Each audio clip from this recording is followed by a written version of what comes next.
എല്ലാവർക്കും എൻ്റെ വീട് എൻ്റെ കഥ എന്ന എൻ്റെ പുതിയ യൂട്യൂബ് ചാനലിലേക്ക് സ്വാഗതം. എൻ്റെ ഇന്നത്തെ വിശേഷം എന്താണെന്ന് ചോദിച്ചാൽ, എനിക്കിന്ന് അത്യാവശ്യമായിട്ടൊരു സ്ഥലം വരെ പോകാനുണ്ട്. അതിൻ്റെ മുന്നേ ആയിട്ട് തിരുമ്പൽ കഴിക്കണം, ചായ ഉണ്ടാക്കണം, കുറേ പരിപാടികളെല്ലാം ഉണ്ട്. ഇതൊന്നും മിഷ്യൻ്റെ ഒത്തിടാൻ പറ്റാത്തത് കൊണ്ട് തിരുമ്പുന്ന കല്ലും വന്നിട്ട് തച്ച് തിരുമ്പണം. ജീൻസിൻ്റെ പാൻറ്റെല്ലാം ഇതാ ഞാൻ പോർത്തി വെച്ച് ഒന്നെൻ്റെ അടുത്ത് ഏൽപ്പിച്ചിക്ക് അധികം ഒന്നും അടിച്ച് പൊട്ടിക്കരുത് എന്നുള്ളത്. ഞാൻ വിചാരിച്ചെന്നാൽ പിന്നെ അടിച്ച് പൊട്ടിക്കണ്ട, അതൊന്ന് ബ്രഷ് ഇട്ടിട്ട് ഒന്ന് അരിച്ച് റെഡിയാക്കി കൊടുക്കാൻ. അങ്ങനെ കുറേയെല്ലാം മുറ്റത്ത് ആറിയിട്ടുണ്ടേനും അതെല്ലാം ഒന്നും കൂടെ ഒന്ന് മാറ്റി റെഡിയാക്കി ആറിയിട്ട് കൊടുത്ത്, ഇടയ്ക്കിടയ്ക്ക് ഇങ്ങനെ അങ്ങേപ്പുറം മാറ്റി ആറിയിട്ടില്ലെങ്കിൽ ഒരു കൊളുക്ക് മണയിരിക്കും. ഞാൻ കാറ്റടിക്കുന്ന സമയത്ത് എടുത്ത് കൊണ്ടുപോയിട്ട് മുറ്റത്തിടും, മഴ വരുമ്പം ഇങ്ങോട്ട് തന്നെ എടുക്കും. ഇങ്ങനെ മഴ സമയത്ത് അങ്ങോട്ടും ഇങ്ങോട്ടും ഇങ്ങനെ മാറ്റും. ചില ആൾ ആറിയിട്ട് കഴിഞ്ഞാൽ ഒരാഴ്ചയോ രണ്ടാഴ്ചയോ എത്രയാണെങ്കിലും അത് ആറുന്നത് വരെ ആടെ നനക്കൂല. പക്ഷെ ഞാനതല്ല, ആറിയിട്ടാൽ സുരക്ഷിതമായിട്ട് ആറിയിട്ടാലും ഒരു കാറ്റടിക്കുമ്പോൾ ഞാനെടുത്ത് മുറ്റത്ത് കൊണ്ടുപോയിട്ടിടും. എനിക്കൊരു കാറ്റ് കൊള്ളണം, വെയിലും ഉണ്ടെങ്കിലെങ്കിലും നല്ല ആ ഡ്രസ്സ് ഇടാനൊരു സമാധാനം ഉണ്ടാവും.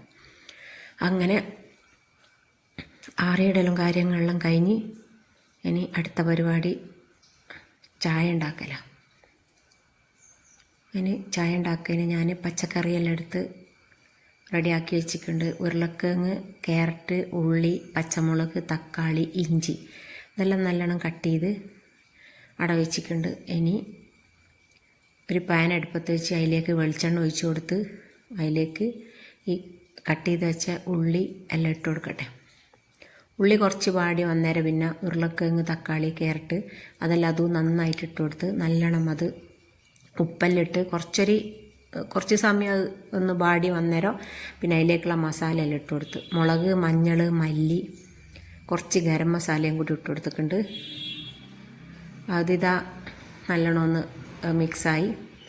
ഇനി നമുക്ക് പത്തില ചുണ്ട പരിപാടിയാണ്. ഞാൻ ഇന്ന് അരി അരച്ചിട്ട് അരി നല്ലോണം ആറ്റിയെടുത്ത് അത് ചപ്പാത്തി ഇടുന്ന ഇമലേക്ക് നല്ലോണം പരത്തി കട്ടി കുറച്ച് പരത്തിയിട്ട് 6 kg ഇങ്ങനെ മിൽമേൻ്റെ നെയ്യോ എന്തെങ്കിലും ഒഴിച്ചു കൊടുത്താൽ നല്ല ടേസ്റ്റ് ഉണ്ടാവും.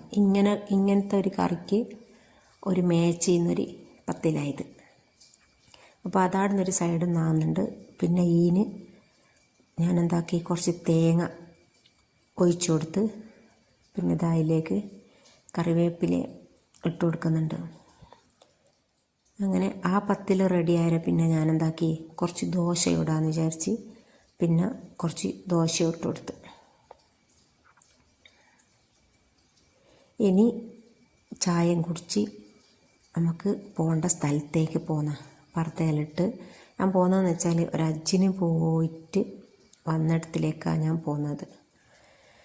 അങ്ങനെ പർദ്ദയിലിട്ട് തട്ടയെല്ലാം കൊത്തി ഒന്ന് സെറ്റാക്കിയിട്ടാണ് പോകുന്നത്.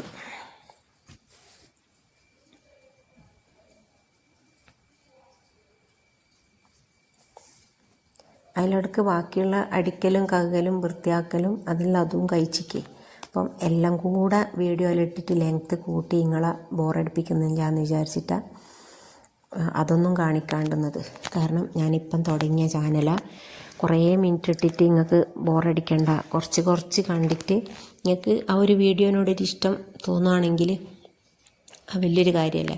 അപ്പോൾ ഈ വീഡിയോ കണ്ട് ഇഷ്ടമായാൽ എന്തായാലും ലൈക്കും കമൻറ്റും ഷെയറും അതെല്ലാം അവിടെ ചെയ്ത് വെച്ചേക്ക്. അങ്ങനെ ഞാൻ പോയി വൈകുന്നേരം തിരിച്ച് വന്നത്. വരുമ്പം എനിക്ക് കുറച്ച് സാധനമെല്ലാം തന്നിട്ടുണ്ടേനും. അതായത് കാരക്ക, ഈത്തപ്പഴം, വെള്ളം, മുസല്ല, അങ്ങനെ തെസ്ബിയ, കുട്ടിയൊക്കെയുള്ള തൊപ്പി, അത് ഇത് കൗണ്ടർ ചെല്ലുന്ന എല്ലാം തന്നിട്ടുണ്ടേനും. അപ്പം അതെല്ലാം കൊണ്ടുവന്ന് എല്ലാം ഒതി വെച്ച് ഈത്തപ്പഴം എല്ലാം തിന്ന്. അപ്പോൾ ഇന്നത്തെ വീഡിയോ ഇത്രയൊക്കെ തന്നെയുള്ളൂ. വീഡിയോ ഇഷ്ടമായാൽ ലൈക്ക് ചെയ്യുക, ഷെയർ ചെയ്യുക, ഒന്നും കൂടെ പറഞ്ഞ് സബ്സ്ക്രൈബ് ചെയ്ത് സപ്പോർട്ട് ചെയ്യുക. സപ്പോർട്ടിങ് മസ്റ്റാണ്. പുതിയൊരു വീഡിയോ ആയിട്ട് വീണ്ടും വരാം. അതുവരേക്കും എല്ലാവർക്കും ഒരിക്കൽ കൂടി ടാറ്റാ ബൈ.